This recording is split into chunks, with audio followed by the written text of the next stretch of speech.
तर आजच्या पाकिस्तानातील बलुचिस्तान भागामध्ये मकरानला जिचं आज सगळ्यात मोठं वास्तव्य ठाणं मानलं जातं, जी कराची पासून 250 किलोमीटरवर आहे आणि भारतीय आपल्या सगळ्या गणराण्यांच्या एकूण 56 शक्तिपीठांच्या पैकी महत्वाचं शक्तिपीठ म्हणून हिंगुळजेला हिंगुलांबिका देवीला मानलं जातं। आजही भारतीय प्रवास करणारे लोक, नाथपंथीय लोक, हिंगुळजाला मानणारे लोक त्या नानीच्या देवीपर्यंत, हिंगलाज मातेपर्यंत, मकरांपर्यंत आजही जातात। भारतीय अनेक उपासक 56 शक्तिपीठांना भेट देणाऱ्या उपासकांपैकी अनेक उपासक मकरानला जातात आणि तिथल्या भाषेतल्या नानीला म्हणजे आपल्या हिंगलाज मातेला ते पूजतात। कपारीमध्ये एक छोटंसं तिचं मंदिर आहे, तिथे अवतीभोवतीला फार सुंदर निसर्गरम्य ठिकाणं आहेत। नमस्कार, मी नितीन सावंत, दख्खन टाइम्स मध्ये आपल्या सगळ्यांचं स्वागत आहे। आपण बघूयात भारताच्या बाहेरची सर्वाधिक लोकप्रिय असणारी एक गणराज्ञी, एक आपली पूर्वज, एक आपली कुलदेवी, जिला आपण हिंगुळजा किंवा हिंगुलांबिका असं म्हणतो। तुम्हाला प्रश्न पडला असेल, भारताच्या बाहेरची म्हणजे कुठली? त्या काळातल्या हिंगोल नदीच्या किनाऱ्यावर तिचं फार मोठं साम्राज्य होतं, तिचा गण पसरलेला होता। तिला भारतामध्ये विविध ठिकाणी विविध नावांनी ओळखलं जातं। तिला हिंगुळजा म्हटलं जातं, हिंगुलांबिका देखील म्हटलं जातं, हिंगुला देवी किंवा हिंगुळजा अशा विविध नावाने तिला ओळखलं जातं। तिच्या नावाने महाराष्ट्रात आणि भारतात अनेक ठिकाणी तिचं वास्तव्य असल्याची पुरावे आहेत, तिचं साम्राज्य इथपर्यंत असल्याची पुरावे आहेत। त्यामध्ये दोन महत्वाचे पुरावे असे की हिंगोली जिल्ह्याचं जे हिंगोली नाव आहे ते हिंगुळजा हिंगुलांबिका देवीवरून पडलेलं आहे आणि कोल्हापूर जिल्ह्याचा गडहिंग्लज जो तालुका आहे तो देखील हिंगुळजा हिंगुलांबिका देवीवरूनच आहे। वास्तविक पाहता आपल्याला असा अंदाज बांधता येतो की कोल्हापूरच्या गडहिंग्लज तालुक्यापासून किंवा आजच्या हिंगोली जिल्ह्यातून हिंगुळजेचा हिंगुलांबिकेच्या मकरांच्या मार्गे, बलुचिस्तानच्या मार्गे, पाकिस्तानातून खैबर खिंडीच्या मार्गे भारताचा व्यापार व्हायचा आणि म्हणून या भारताच्या व्यापारामध्ये ठिकाणं, ठाणे, वास्तव्याची जी ठिकाणं होती ती ह्या हिंगुळजेच्या राज्यातली ठिकाणं होती। म्हणजे काय तर मकरांच्या बाउंड्रीवर, अफगाणिस्तानाच्या पाकिस्तानाच्या बाउंड्रीवर म्हणजे आजच्या खैबर खिंडीमध्ये परकीय आक्रमणकारी आणि तिकडचे चोर दरोडेखोर जेव्हा हल्ले करायचे तेव्हा आपल्या भारतीय व्यापाऱ्यांना संरक्षण देण्यासाठी ही हिंगुळजा तिचं सैन्य घेऊन सज्ज असायची आणि म्हणून भारतीय व्यापाऱ्यांना संरक्षण देणारी हिंगुळजा पुढे भारतीय व्यापाऱ्यांच्या तनामनामध्ये इतकी लोकप्रिय बनली की त्यांनी तिची ठाणी भारतभरात आणली। तुम्हाला राजस्थानात तिची मंदिरं सापडतील, गुजरातमध्ये सापडतील, महाराष्ट्रामध्ये प्रत्येक जिल्ह्यावर तुम्हाला हिंगुलांबिकेचं, हिंगुळजेचं मंदिर सापडेल आणि म्हणून व्यापाऱ्यांनी महाराष्ट्रात आणलेली ही गणराणी आहे।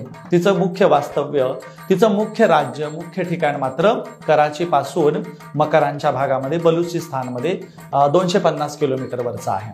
मग या हिंगुळजेचं जे काही सैन्य होतं ते सैन्य जमिनीमध्ये छिद्र करून जमिनीमध्ये राहत असत आणि मग शत्रूवर हे जमिनीतून बाहेर येऊन हल्ले करत असत आणि भारतीय व्यापाऱ्यांना ते संरक्षण देत असत। मग भारतीय व्यापारी कुठल्या प्रकारचा व्यापार करायचे तर ते सुगंधी द्रव्य असतील म्हणजे ज्याच्यामध्ये लवंग आहेत, मिरी आहेत, हिंग आहे किंवा आपल्या अनेक भारतीय वनस्पतींचा ते व्यापार करत असत, ज्याच्यामध्ये आपल्याला सुगंधी द्रव्यांची कितीतरी नावं सांगता येतील आणि म्हणून हे व्यापाराला बाहेर गेल्याच्या नंतर मौल्यवान भारतीय सुगंधी द्रव्य त्या काळातल्या सोन्या नाण्याच्या किमतीमध्ये ती विकत असत आणि ते सोनं नाणं पुन्हा भारतामध्ये घेऊन येत असत आणि म्हणून या काळामध्ये या सगळ्यांना सैन्याची सिक्युरिटी देण्याचं काम ही आपली हिंगोल नदीच्या किनाऱ्यावरची हिंगुळजा करत असेल आणि म्हणून तिचं भारतात तुम्हाला अनेक ठिकाणी केंद्र सापडतात। यात सगळ्यात महत्त्वाचं आहे की ही जी सर्वव्यापक सगळ्यांची गणराणी होती ती नंतरच्या काळात केवळ काही समाजापुरती मर्यादित झाली।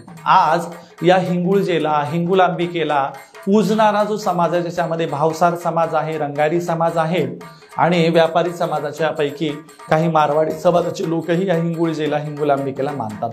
महाराष्ट्रात मात्र मोठ्या प्रमाणावर भावसार समाज, रंगारी समाज तिला पूजतो।